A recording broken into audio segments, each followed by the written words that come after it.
Okay, so I got my X-Men Villains 5-pack. This is in celebration of the X-Men 60 years, as you can see there. The artwork on this thing is beautiful. We see Vertigo, Pretty Boy, STRYFE right there, front and center, Random, and then Zero with his portal in the background. Decent set. I know people really only want this for either STRYFE or Pretty Boy, maybe Random.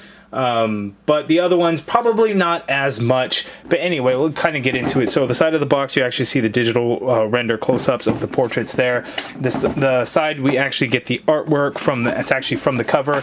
And then on the back of the box, we actually see the figures in the digital render forms with all of their accessories. You can see Random is the only one that doesn't come with any accessories.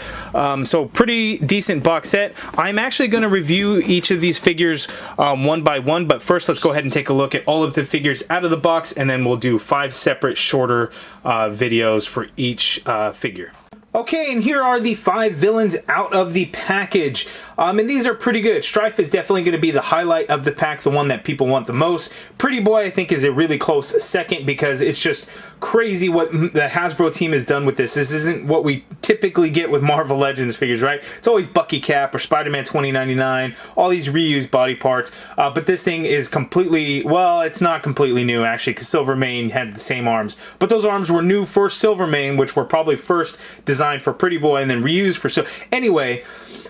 These figures are pretty cool. So Random is cool. The deco for his tattoos are really nice. Zero is okay. Not a whole lot going on there. The portal effect is always pretty cool with a little bit of added paint on there. And then Vertigo, not bad. She looks really good, but again, it is still a very basic figure with old body parts for a female figure. It's a complete repaint. The head was reused and everything. I think it was one of the Sue Storm Invisible Woman's. I think it was the one from the Super Scroll Build-A-Figure wave. I have to double check that though.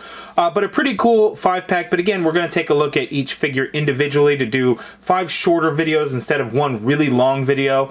So we'll take a look at Pretty Boy first, then STRYFE, then we will go into Random, then Zero, and then ending out with Vertigo.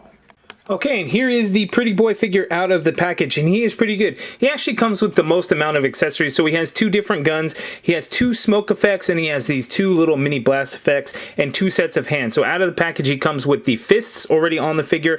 I swapped them out for the trigger finger hands, which are nice because those have the vertical hinge, whereas these ones have the standard horizontal hinge on the fists. So pretty good. So let's get in for a closer look at these accessories, and then we'll take a closer look at Pretty Boy. Okay, so first we'll take a look at this one here. These are kind of both futuristic looking guns, and they're both pretty flimsy and cheap, as you can really bend them. Very pliable. So this one has the extended magazine. As you can see there is some nice sculpted detail in there, peg hole at the end of the barrel, like so. And then you can swap these around all you want. So you have the 2 blast effects, so you have this shorter one here, and then you have this longer one here. They are both done in a translucent green color.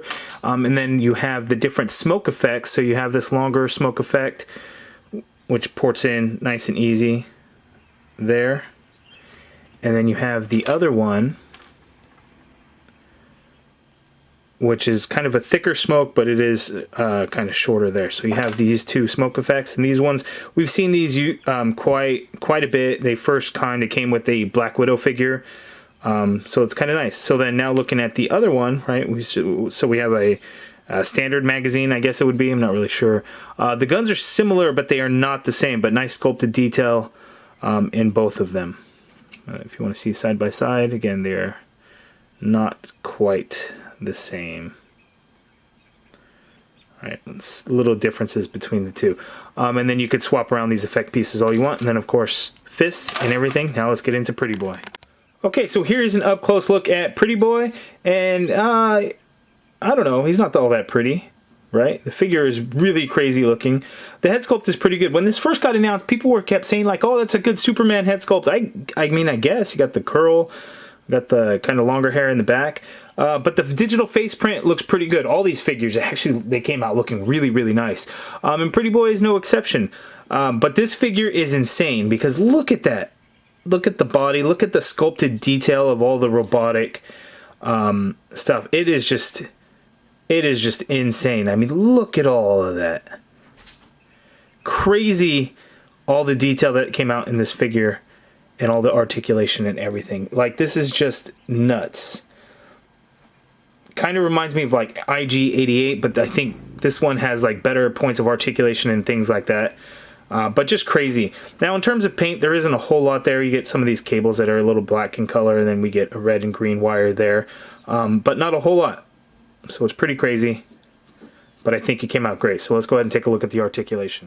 Okay, so Pretty Boy's articulation, his head is on a dumbbell joint, so you can get some nice swivel in there, and you can get some pivot going on. Looking up, though, is a challenge because the way his mullet hair hits his neck, it's just formed to go around the neck, so you really can't get him to look up. He can look down only so much as well. The shoulder, you can get the arm to go straight on out.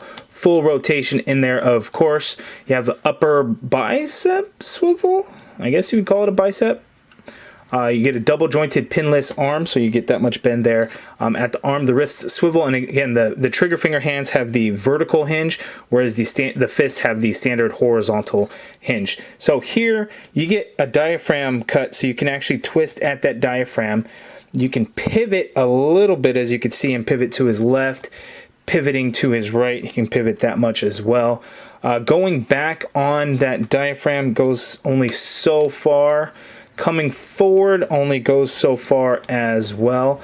And then there is a waist swivel in there, as you can see. So you get two, you can rotate at 2 different points. So that diaphragm and the waist swivel.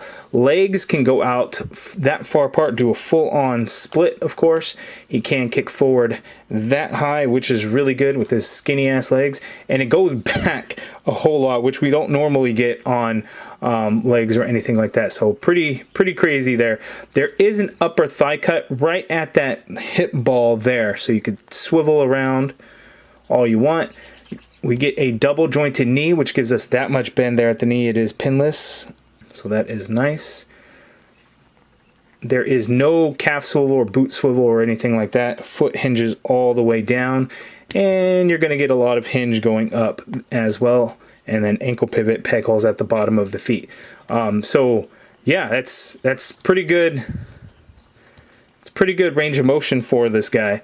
And you know, the parts are all pretty thin. Like, that's pretty scary, right? With the legs, they're pretty thin, but they feel very sturdy. Like, I'm in no way concerned that they're gonna break or become flimsy or anything like that. So that is good. So pretty good articulation for Pretty Boy. Okay, quick side-by-side comparisons with Pretty Boy and Silvermane. You can see that, again, it's just the arms that are the same. They do not even share the same hands. So just the shoulder to the wrist are the same. Nothing else is going to be the same. You can see very different size between the two. Pretty Boy is a lot taller, definitely a lot more cybernetic, robotic, you know, looking compared to Silvermane. But again, just the arms. And then this Silvermane, that was the only update to this figure, was the new arms. And but again, I think it's because they were already engineered them for Pretty Boy, so they're like, oh, you know what, we should make some kind of update to it, because the arms on the Ultimate Beetle just, you know, didn't look as good. So there we go.